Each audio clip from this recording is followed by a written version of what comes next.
Today's Heart Talk is on staying calm in crisis. Staying calm in crisis. Now, here's the thing with these Heart Talks. I jump in with no real idea how it's going to go, but I have the practices, the philosophies, the experiences of my own truth in my own life, and anything that you guys want to share in the comments and things like that. We're going to dive into the conversation, not with a script or an agenda, but with a curiosity to take an adventure together and find that clarity of what's really here. Now, the first thing we got to look at is let's talk about the elephant in the room, coronavirus. Holy crap. Did not see this happening at the beginning of 2020. I had told Christina, when the turn of the decade happened, I said, big things are going to happen this decade. I felt like 2022 maybe, or 2023, not right at the beginning, world-affecting, global-changing, crisis and chaos. No, I did not expect that. But it's happening. And without getting too political or too conspiracy or too much into any kind of polarities, I just want to say the virus itself, there's a threat there. But more than that is the pandemic of fear. The pandemic of fear, of anxiety, of isolation, all these things that are going to have massive effects on our mental states, our emotional states, and our social states, like our ability to connect with one another. It's beautiful we have the medium of the internet and an online world and social media to be able to connect, and hopefully we're going to do that responsibly. We're going to have moments like this where people are giving talks and sharings of positive outlook and perspective, ways to use this time in a productive fashion. We're also going to have the polarity of a lot of fear and a lot more misinformation and things like that. So I invite you, and I highly suggest that you be selective about the information that you follow, that you consciously seek out places of knowledge and information that are in some way, that you have some credibility behind it, some accuracy. And I'm going to say some of the top news agencies and things like that may not be those places, but then also that random blog of that conspiracy theorist may not be that place.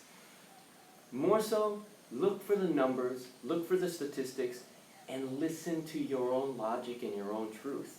Find what it means for you. Find out what's going on there, because that's what's going to be more important, is to understand your own reaction, your own ideas about it. The way to stay calm in a crisis is to understand the crisis, is to understand what's really going on.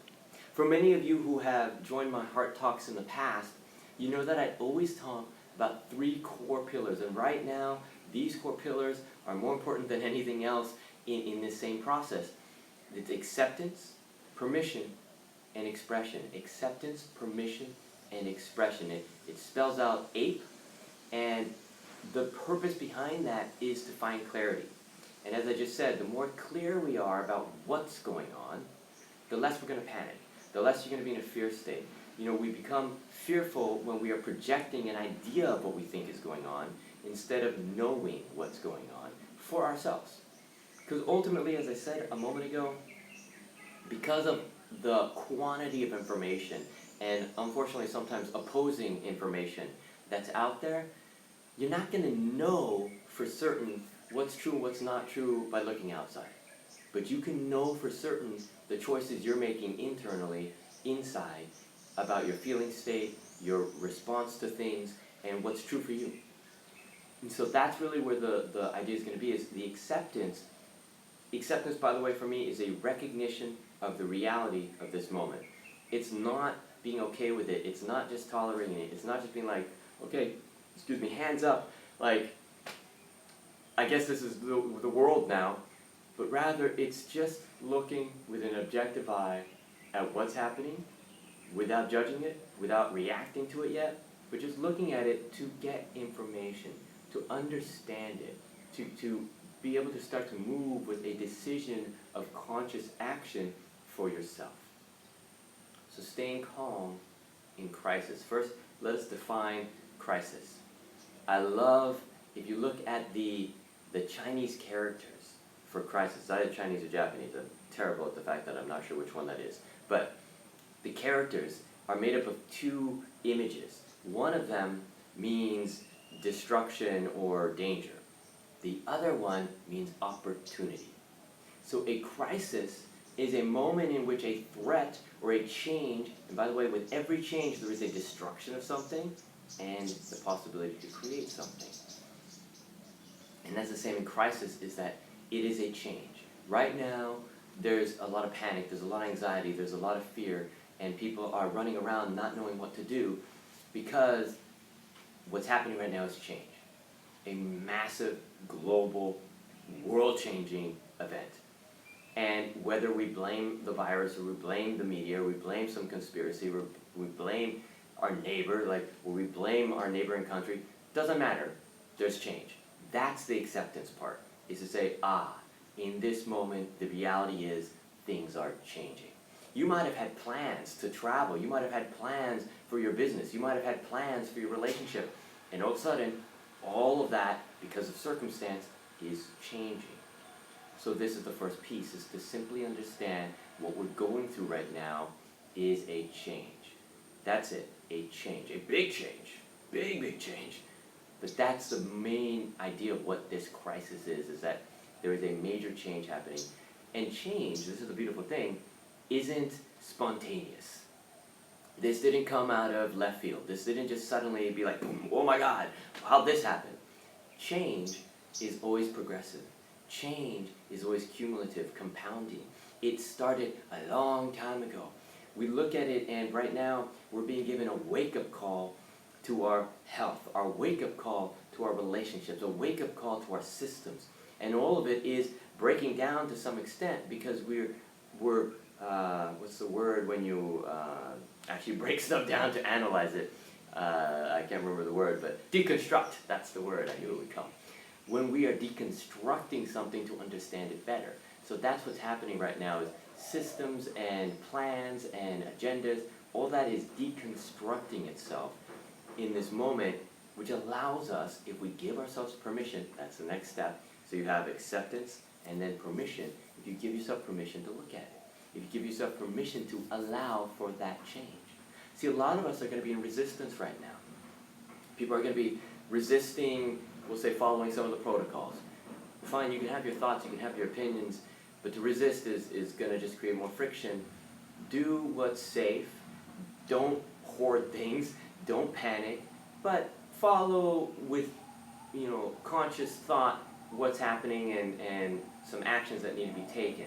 If it's to stay at home a little more, do it, but don't do it with resistance. Don't do it as if, okay, I'm home and it's because I'm blocking everybody out because everybody's in danger. No, that's called resistance. That's called division. That's not going to help us right now. And that never helps in a crisis. Remember, we're going to define crisis today as change, major change. Because in that change, there is what's being lost and what can be gained. It's an opportunity to decide consciously what you want to do with this time, with the energy that you're going to have right now, which right now is a fear state, and what you want to do moving forward. At some point, change is going to stabilize, meaning at some point this crisis is going to stabilize, and trust me, certain authorities, certain other investors, people like that who are savvy about it and are leveraging this moment for its opportunity, have plans already. Do you have plans? See, that's where we get to stay calm, because we look at it and we go, okay, I know this isn't going to last forever. I know that there are going to be some permanent changes. For instance, yes, a lot of people have passed, and my condolences for anybody who has family members who are either sick or who have passed or are struggling right now. And know that even if it wasn't for this pandemic and this moment of crisis, that kind of change, death, is also always apparent. It's always there as a possibility. We have to be able to learn how to deal with these things, even in a massive change such as death. I want to stay, though, more on the idea that for most of us, and especially those that are probably logging in to watch me right now, you hopefully have a more healthy immune system a little stronger, and you're probably doing some protocols to make sure that you stay safe. In that, death is a faraway thing, but more so is the changes to your lives, the changes to your plans, the changes to your connections even. Many of you are not being able to go to work right now, so you're going to have some financial changes. Many of you who were in school, for my younger crowd, you're not able to go to school right now. Some of you might be celebrating. But those of you that are like, I don't get to learn anymore. Of course you do. There are so many resources online. So the change is to look at, okay, what is shifting and how do I stay at the crest of the wave to move towards what it's changing into? Because with every metamorphosis, like a caterpillar to a butterfly, there is a change into. So a crisis is not a change of just loss, but it's changing into something. And we can stay calm by recognizing that, by noticing and going, oh, okay, all is not lost, all is simply transforming. Things are changing into something. And when you can start to look at it that way, then you have to do something so super important that seriously when I work with clients one-on-one, or even when I'm giving my talks, or pretty much anywhere that I ask this question, it's so interesting. If I ask, what do you want? Most people can't give me the clarity of it. Most people will start to list off, well, I don't want to struggle anymore. I don't want heartbreak. I don't want financial stress. I don't want this. I don't want that. I don't want this. We have become accustomed to defining our lives and the direction in which we are moving by what we are moving away from. Did you hear that? We have become accustomed to our lives being a direction of moving away from something instead of moving toward.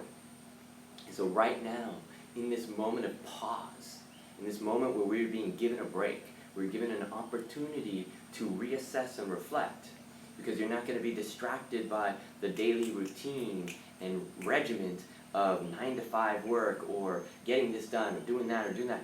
Take a moment, even if it's just 1 or 2 days of your self-isolation if you're staying at home. Take this moment to go take a notepad out and say, what do I want from life? And I can tell you right now, your mind's going to be like, what the hell am I doing? What do I want from life? There's a crisis going on right now. I can't spend time thinking about what I want. I need to think about what I want to hold on to and say, no. You see, that's panic. That's you still focusing on what you are avoiding. Focus on what you want. Find the clarity of that, because the momentum of this change that is happening can move you in one of two directions. It'll be the one that you choose. One of those directions will be loss. The other direction will be gain. It'll be growth. It'll be change in the benefit of your chosen direction in the things that you want. So take a moment, even if it's right now, and just write down at least 5 things that you want to develop and cultivate in your life. Maybe it's personal development. Get some books on Kindle. Easy. Maybe it's learning to play the guitar. Maybe it's reaching out and connecting with friends and family that you've been meaning to do so and you just haven't. I'm guilty of this, right? So I'll be messaging my mom, my dad, and my sister a little later on. You know, do the things that you've been meaning to do, but you've been letting life and the routine keep you from. And as you start to do this and you start to move towards the things that you want, that a lot of times we put on the back burner because we think that in a daily life we have a crisis of, oh my God, I gotta go do the work. Oh my God, I need to pay the bills. Oh my God, I need to do this. Take a breath right now.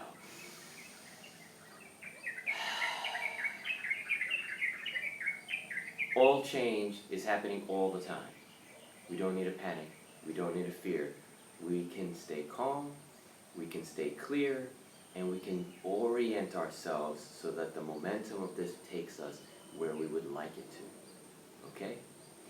So, as you hopefully have started to write down some of these things that you want, expression is the next piece. So we have acceptance, which is recognizing the reality of what's going on.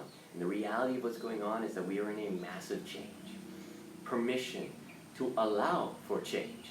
It means not to resist it. When we resist life, guess who's going to win? Life. It has a few billion years on you. It has more experience, more tactics, more ability to push itself and its agenda. Life is going to win. So don't resist, but instead find how to orient yourself with the direction of life, which, by the way, is always forward. Life is always, always moving forward. And so orient yourself that way. So permission is to allow for change. Don't resist it. Allow for it, and more than even allow, give yourself permission to be worthy of that change. You see, right now, a lot of people are going to start to drop into a victim state. A lot of people who are losing jobs, who are losing businesses, who are losing relationships. Look, we're going to be honest here. A lot of you are going to be stuck at home with your significant other. And not all of you are going to be lucky enough to have been cultivating a depth of communication and a willingness to grow with that person. You know, I really feel blessed myself, because that's something that I've developed in my relationship with Christina. But many of us, we've not developed that in any of our relationships. In family, friends, partners, business relationships. To develop that willingness to grow, so when you're suddenly stuck in a small space without the freedom to leave, people are going to be freaking out, relationships might get broken. Again, this is change. If the relationship is broken, it's because it was already. There wasn't the cultivation that was necessary for stuff to start to move up, to be open to communication. So maybe take this as an opportunity to start to cultivate that before the relationships break, okay? Or if they break really quick, know that that's because there was already a faulty foundation. Build it back with a new foundation, or build it new in a new relation, whether that's with the same person or someone else. My point is this: there is change happening, and the next step to allowing for that change is to allow for expression. So we have this philosophy of mine, it's the 8th method: acceptance, permission, expression. Expression is to allow yourself to be seen. When I say communicate with one another, and that means communicate with yourself first, to be honest. Be honest with yourself. How are you feeling? How are you dealing? How are you doing with all of this? If you're freaking out, be honest that you're freaking out with yourself, okay? And then if you have somebody else there, especially, or you can call somebody, be vulnerable. Say, hey, I could use some support right now. Because we don't have to go through this alone. You see, right now, the world media, whether intentionally or not, is dividing us like crazy because of fear. Fear divides people. It causes people to separate out, to isolate into self-survival. But the way, if you look at history, if you look at animal species, if you look at nature, the way that survival has always functioned is by uniting, is by coming together in community, coming together in support of one another, of your neighbor, of your friends, of those close to you, and of those far away from you.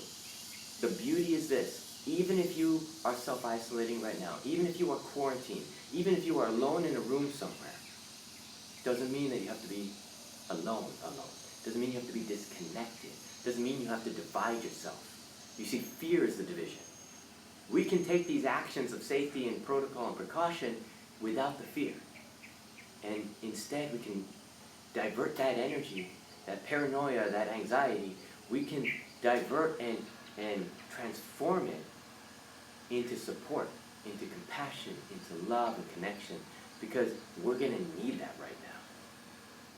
You see, in every catastrophe or crisis, which is again a change, people have come together in some form.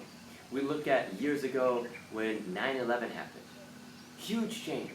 And of course, we all come together, and the thing is, human nature is to come together against something.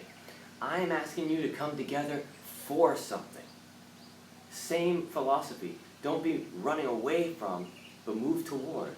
So instead of saying, oh, let us all come together against this pandemic, why not let us all come together towards a future that we would like after this? A future that we can now create, because the systems are being opened up to allow for that change and transformation. Let us come together in our thoughts, our ideas, our visions, and our missions. Let us come together as community, united in thought, in intention. Whether you want to do that in virtual online prayer circles, or you want to do that by just networking with your close circle, if you want to do that by connecting into groups online that allow for it, whatever it is that you do, simply find the people who are thinking the same way that you are, of a future orientation, not of a fear of panic and avoidance. You see, we cannot stay calm if we are in a fear state. We cannot stay calm if we feel unsafe. Permission, by the way, a big piece of it is to find safety. And to find safety, you have to have a sense of control or comfort or familiarity. And that comes from allowing yourself the clarity of knowing what's going on without reacting to it, but just look at it for a moment. Take a moment. You know, I'll give you a very simple example. How many of you, when you start to feel a cramp coming, like your foot's going to cramp up, right? And you start to feel it, and immediately your mind's like, oh my God, my foot's going to cramp. And because of the fear of that, the panic, it cramps even worse, right? And then you're like walking around like Frankenstein, you're like, ah, right? What if instead you could stay absolutely calm? And this is a practice, it's a cultivation. Don't think that I'm telling you to do this and you're like, yeah, sorry, the world's going to crap right now, I can't stay calm, blah! But you can. You have to practice it, okay? So in the same way as, like if your foot was about to cramp, and you start to notice that it's about to cramp, instead of panicking, going, oh, be curious. Curiosity is truly the greatest tool to finding clarity and then a calm state in change. Because in curiosity, we look at something. So your foot's cramping, you go, oh, my foot is cramping. I wonder how long that's going to be. I wonder how intense that's going to be. Let me see. And then you watch it carefully. You don't panic. You don't react. And then maybe it doesn't. And you gently kind of go, okay, let me stretch it out. Let me open this up. The less that we reactively act on things, the less that we panic about things, the less we magnify it with our mind's story, and the more we become curious about the reality of what's happening, the less we are in a high state of, anxiety and nervousness, the more we can be calm, the more we can relax, the more we can take a breath without our contraction of chest, the more we can actually start to see that other people might need our support and that we might need theirs, and we can start to connect in that way. I'm going to take a moment, check in with you guys. I'm actually going to check with Christina, who's been watching this. Is anybody asking questions? How's it going? Yeah? All right, cool. So, for those of you who are still with me right now, and those who might tap into this on the recording, I'll put this to my story later so that you guys can watch it later if you weren't able to watch right now. We're talking about how to stay calm in crisis. Staying calm in crisis. And we've defined crisis a little differently than defining it as this moment's craziness that's going on. But crisis simply being a moment of change, and a moment of massive change. And right now, we have a massive global change. Did you know that the definition for pandemic, we don't really have a definition in our minds naturally for that. There is a definition. But normally, we hear pandemic, and we hear, oh my God, super serious, crazy, must be life-threatening, is gonna, wipe out half the population kind of disease. A pandemic, by definition, simply means affecting more than one nation. Affecting more than one nation. That's what a pandemic is, okay? It simply means that it's affecting more than one nation. I would say Facebook is a pandemic. It affects more than one nation. A viral meme online of something funny could be a pandemic. It affects more than one nation. We are a globally connected world right now. So don't let the terminology that's used cause you more fear, okay? This idea of global massive change, that's why we can kind of call it a crisis, because it is a large-scale transformation. That's what a crisis is. It's when an established system, way of doing things, is threatened, but on the flip side of that, can be changed, can be responded to by transforming the way we've been doing it. How many people out there have been complaining about the education system, complaining about the healthcare system, complaining about our governments, complaining about all sorts of things? Well, guess what? Right now is an opportunity to voice how it could be changed for the better. Because again, I'm going to put this out there, and I'm not trying to be conspiracy-like, but I can almost guarantee our governments, our countries, are not going to react to give a brand new system, because in the same way that we as a human being individually, when we have massive change happen, we tend to try to go back to the familiar. We tend to try to go back to the systems that we know, even if they weren't working. How many of you have, noticed that you always repeat a pattern? It's because we are so focused on avoiding instead of moving towards something. You cannot create a new system if you don't define it. You cannot create a new clarity of where to go if you don't look towards it. And so I can guarantee that governments, because they're looking for stability, they're looking for essentially sustainability of power and authority and order. Some of these could be excessive, but other ones are necessary. They're going to go back to the familiar. They're going to go back to what has been working, and most likely double down, meaning they're going to create more restrictions, more limitations, more control. You have a voice. We have a voice. If we come together, there is a power in that to take this moment, if we can be calm about it and look at the opportunity that's actually here and start to move towards the things that we as a collective would like to have in our future. And that might be peace. That might be, less division of people, less division of land, less division of mentality and thought, more acceptance of all these things, more diversity, and better education systems that actually keep up with us. Healthcare that says, hey, let me be proactive about how I boost my immune system so that if things like this happen, I don't have to panic. Things like, how do we, even in our relationships, get to be deeper, cultivate greater relation and connection. So, because some of these big, huge global things might seem too big, it's like, yeah, but who am I? I can't invoke this change, and I'm stuck at home right now. You can. You start with yourself, okay? In every transformation, in any change, we have to start individually. We start with ourselves so that we come powerfully with clarity into what we want. So I'm inviting you right now to first take a big breath.